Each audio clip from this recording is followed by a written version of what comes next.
the largest mass shooting in our state's history. There's so many families who've lost family members, fathers, mothers, sons, and daughters. The tragedy, of course, is worsened by the fact that it occurred in a church, a place of worship, where these people were innocently gunned down. We mourn their loss, but we support their family members. We appreciate the first responders and what they've done to help respond to this challenge. They are continuing in their efforts as they put all the pieces of a very complex puzzle together to try to provide their community all the answers they need and deserve. Unfortunately, I'm sad to tell you, to confirm, at least at this moment in time, there are 26 lives that have been lost. We don't know if that number will rise or not. All we know is that's too many. And this will be a long, suffering mourning for those in pain. We ask for God's comfort, for God's guidance, and for God's healing for all those who are suffering. As governor, I ask for every mom and dad at home tonight that you put your arm around your kid and give your kid a big hug and let them know how much you love them, knowing that we support each other. Tell your friend and your neighbor that you support them and that you will work with them. I'm very proud of the way that we have so many people working together to respond to this. Already, in talking to the emergency team in Texas, reported that the Emergency Medical Task Force from San Antonio was deployed to help respond to the magnitude of this tragedy. San Antonio area hospitals and trauma centers have coordinated with regard to patient movement and patient care. The Red Cross has set up Family Assistance Center to help all families affected by this. One thing that is very important for everybody affected by this, whether you're a family member or non-family member, is that you avail yourself of counseling resources that will be made readily available in abundance. What's up, y'all? This your guy Q, and this is a special edition of Topics from the Streets. Now, on this particular show, we're going to kind of be going off script a little bit. Man, it's kind of when you wake up in the morning, sometimes you always just ask what's going to happen next. And as you just saw in that footage right there, we're dealing with another church shooting. And this is seen to become the norm now, that people are targeting churches and schools and stuff.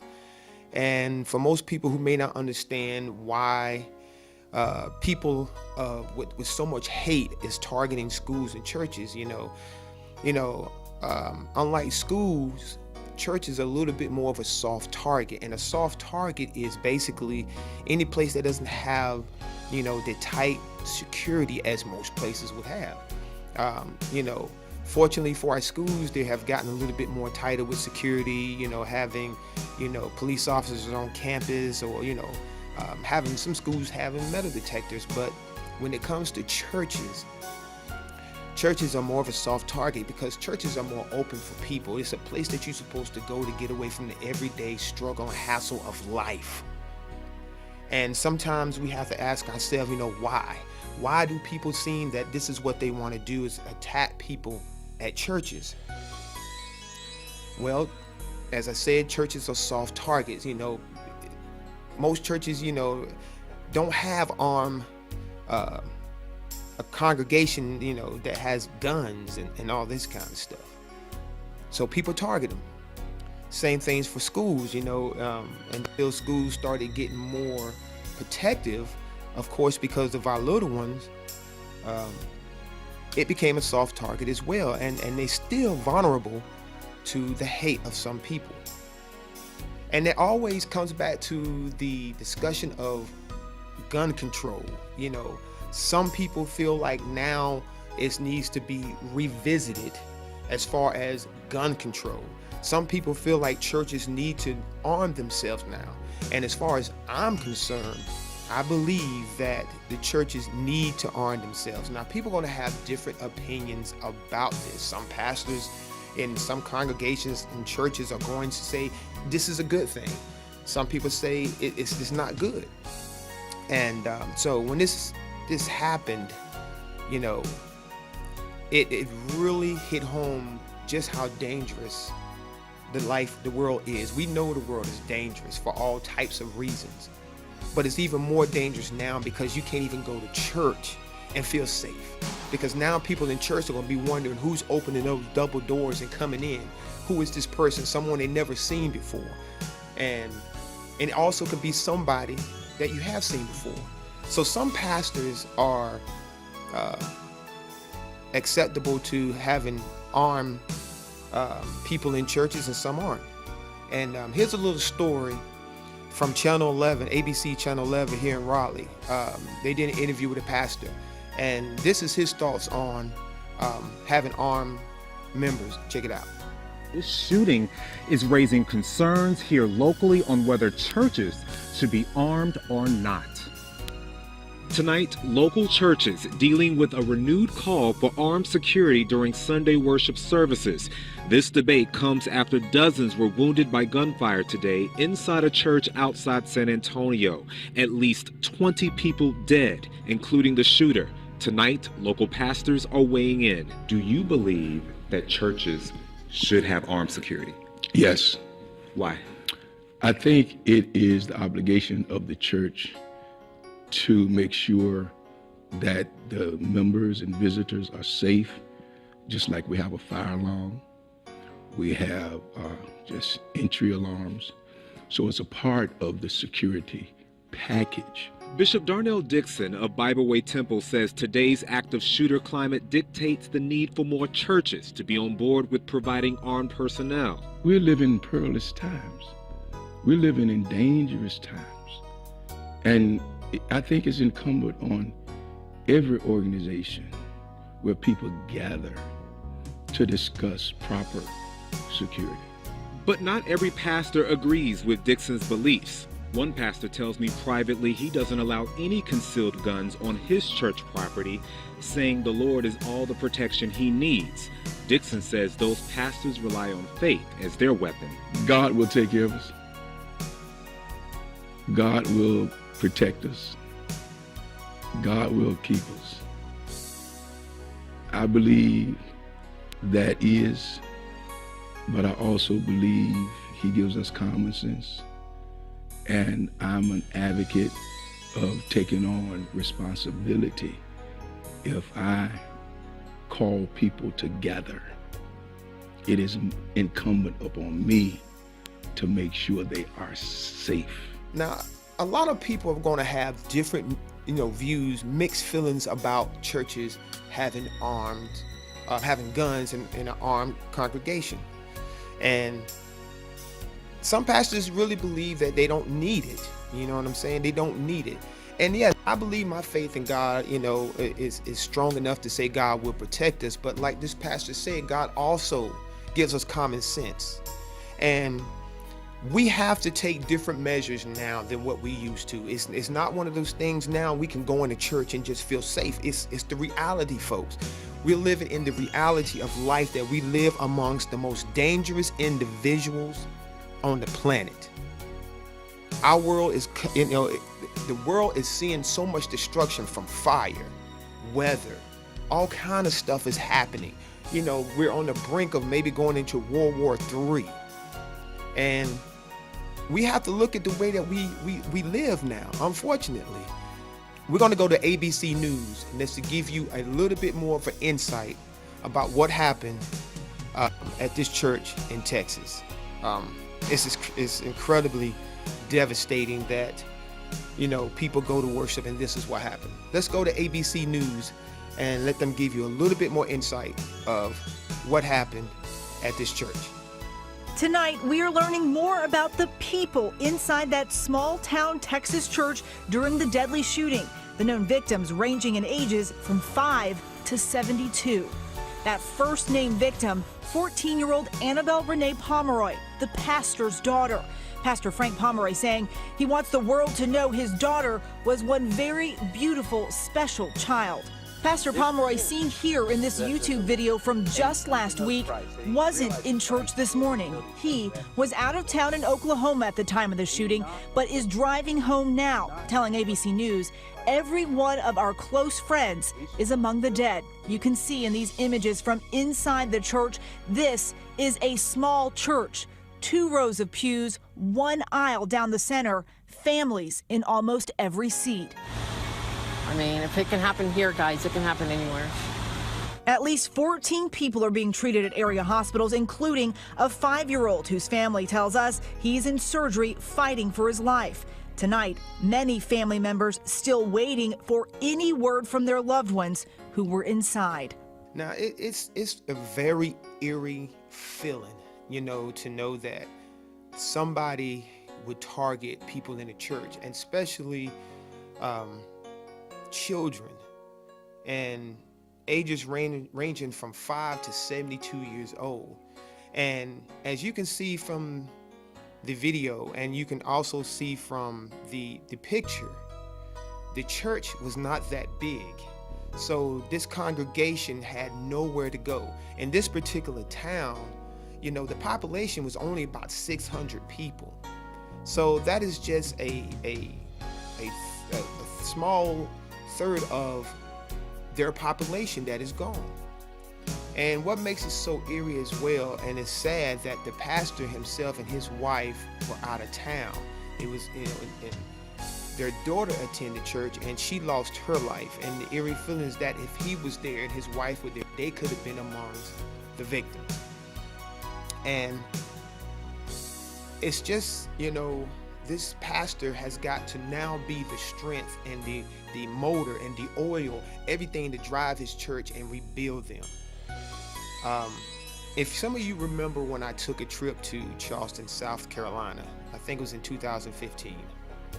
And I took the trip there right after the massacre at the Emmanuel AME Church in Charleston. And this clown right here, you know, set a presence of devastation. And he targeted people who welcomed him in. You know, people who welcomed him in. And when I took this trip to South Carolina, you know, I stood among some of the most wonderful people. And one of the things that I wanted people to get from this trip that I took was to see the diversity of the people who came together in a time of crisis. But it seems like in most cases, America, where we live now, we got it so twisted. We come together in a time of crisis, but some of us are creating the crisis. And I'm talking about the people who have all the hateful ass intent to hurt people. But when I went down there to South Carolina, my heart was just so content and so at ease and so pleased to see so many people come together. These particular 3 guys are set in mind of destruction. 2 are living, 1 is dead. And there's no sympathy whatsoever for them. I don't want to hear nothing about the mindset of these people as far as them getting a fair trial. There's no fair trial when you kill innocent people. There just isn't, especially at the magnitude that these clowns done. And from that particular time in South Carolina, I did a reflection of who I was and what my life was like. But I also kept the reality to know that there are so many people, as I said earlier in the show, that are filled with hate and destruction. That's all they know, men or women.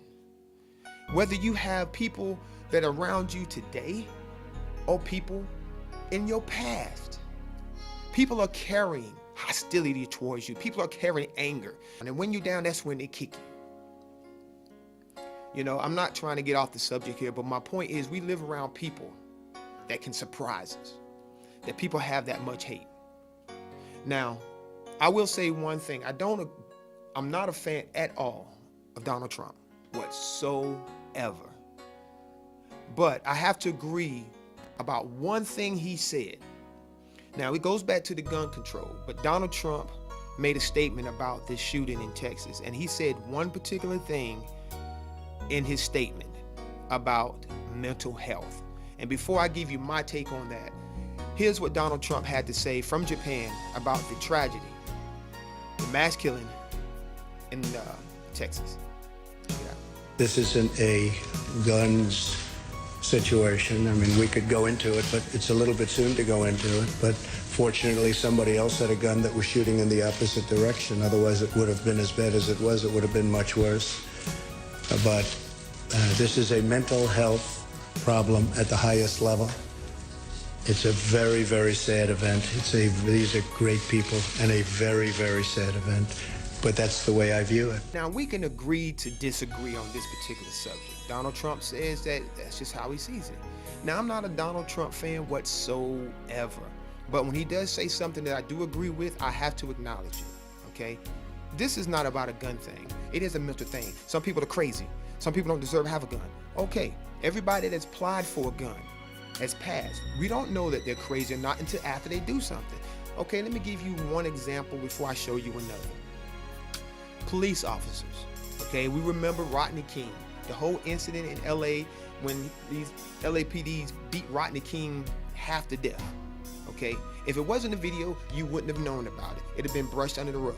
But when these officers went to court, they want to question their mental state, if they was racist and blah, blah, blah, all this kind of stuff.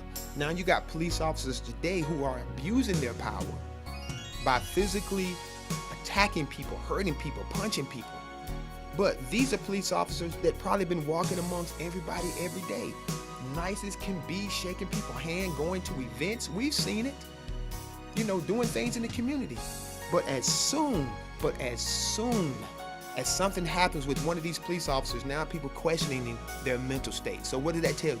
It's a mental thing, because you can't blame everyone who owns a gun. There are some good people out here who just want to protect what they own and protect their family.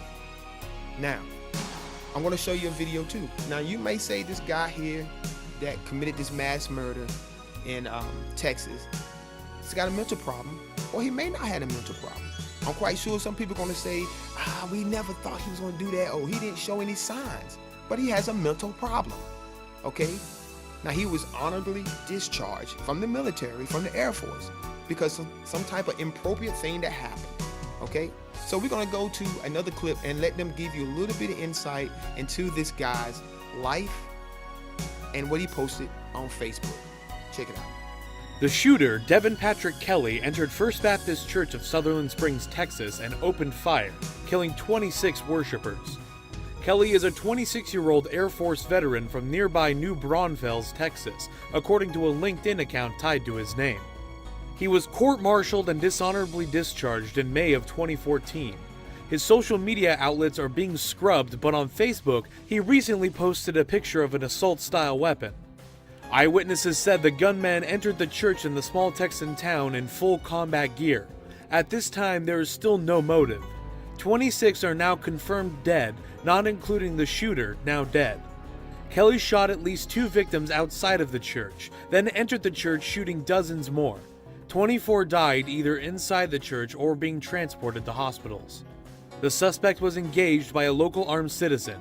He fled to his car and was later found dead from a gunshot wound inside the vehicle. It isn't known if he killed himself or was killed by the local citizen. Okay, now, you just heard in that story that the guy was dishonorably discharged from the military. Now, it's going to come out why he was dishonorably discharged, okay? Now, you got to ask yourself, does he hold some type of anger towards the military? Does he have some type of resentment towards the military or people in general? Now, they say there are some connections with him and other people at the church. Did he have some personal problems with people at the church? Who's to know? You know, the investigation is still going, and eventually all the evidence will come out to find out why, if there's a motive or whatever. And sometimes we tend to look at, people in general, we tend to look at a situation not for what it is. And what I mean by that is a guy walks into a church, kills people. He's crazy. Something's wrong with him, period. Call it what you want to. There's no justification of walking into a school or a church and killing innocent people. We've seen this so many times. We've seen it with Caliban, all these other, other schools, with this church and other churches. We've seen it with the senators at, the baseball field. People just killing each other.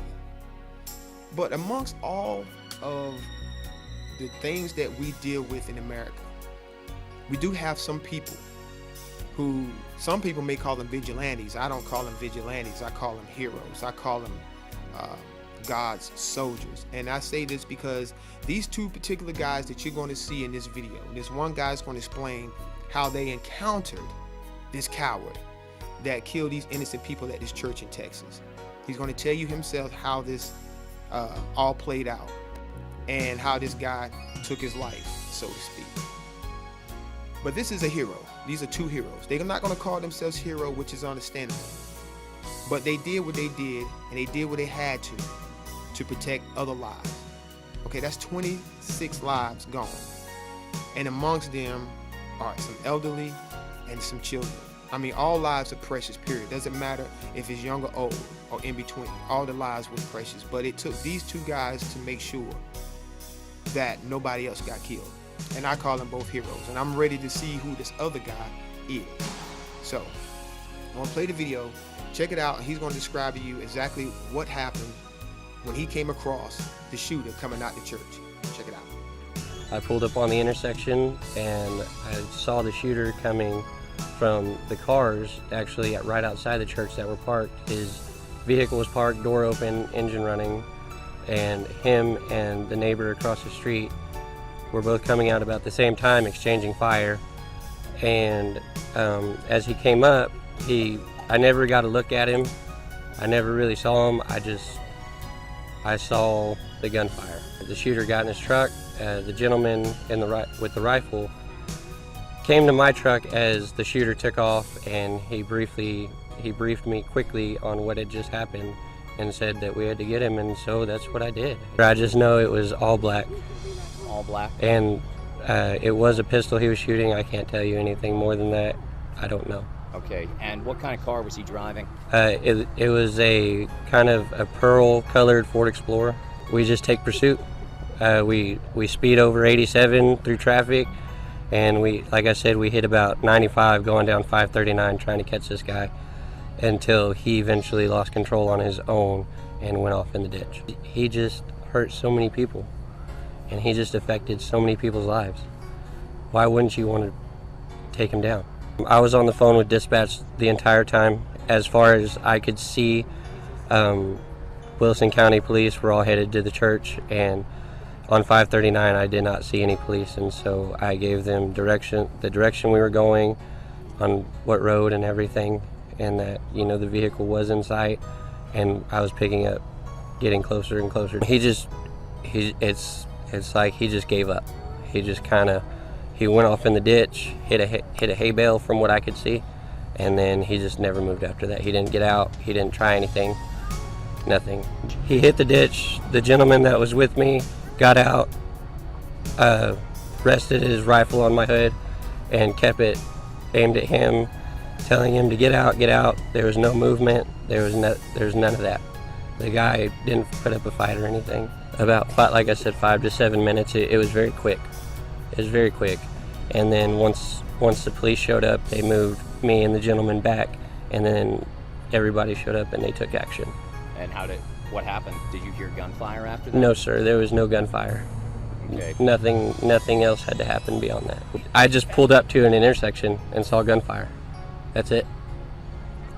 There was no hearing about it. I didn't really have time to hear about anything. It was more see and do, act now, ask questions later. Those two guys right there, and I can't wait to find out who the other guy was, saved more lives. They shouldn't face any charges. They should be rewarded and praised for what they done. Because of them, they prevented that guy from doing more damage than what he did. Who's to say he wouldn't have went out and started killing other people? okay? Now, before I go, I'm gonna make a point, and I want people to hear me good, because some people get this twisted and say, Q, you shouldn't have said it, but you'll see my point. You know, we live in a very racial, motivated world. Right now, everybody seems to be against each other. Black against white, white against black, Hispanics against whites and blacks. It's just one stupid mess, okay? But this incident in Texas, I'm glad that it was a white guy that done it, okay? Now, you can say, now, Q, that is really effed up to say. You shouldn't say nothing like that. Here's my point. We live in a very racial, motivated world, okay? Now, if that was a black guy that walked into that church and killed those 26 innocent people who did not deserve to die, then there'd been a white guy that walked into a black church to get retaliation for what the black guy did. Here's my example.